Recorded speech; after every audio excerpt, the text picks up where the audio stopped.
Samantha, একটা নাম শুনলেই দক্ষিণ ভারতের কোটি কোটি দর্শকের মনে এক ঝলক হাসি আর ভালোবাসা ভেসে ওঠে।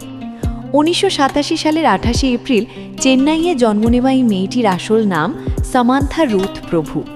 ছোটবেলা থেকেই ছিলেন স্বপ্নবাজ, পড়াশোনায় ভালো। স্টেলা ম্যারিস কলেজ থেকে কর্পোরেট জগতের দিকে এগোচ্ছিলেন, কিন্তু ভাগ্যের খেলায় একদিন এসে দাঁড়ালেন ক্যামেরার সামনে। 2010 সালে ইয়ে মায়া চেসাভে দিয়ে তেলেগু সিনেমায় ডেবিউ, আর সেখান থেকেই শুরু হলো এক অবিশ্বাস্য যাত্রা। ইগা, আত্মারিন্তিকি দারেদি, থানি ওরুওয়ান, মজিলি, সুপার ডিলাক্স, উ-টার্ন, একের পর এক ছবিতে তিনি নিজেকে নতুন করে আবিষ্কার করেছেন।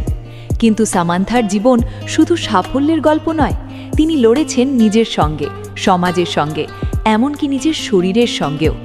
ইমিউন সিস্টেমের রোগ, ইমিউন মিডিয়েটেড ইনফ্লামেটরি ডিজিজের সঙ্গে যুদ্ধ করতে করতে তিনি আমাদের শিখিয়েছেন সত্যিকারের শক্তি কোথায় থাকে, সেটা বাইরে নয়, ভেতরে।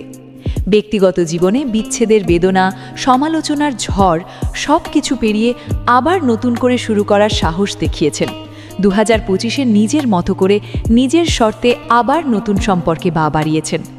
আজ সামান্থা শুধু একজন অভিনেত্রী নন, তিনি একটা অনুপ্রেরণা, লড়াই করার, হার না মানার, নিজেকে ভালোবাসার, আর সবচেয়ে বড় কথা, নিজের মতো করে বাঁচার এক জ্বলন্ত উদাহরণ।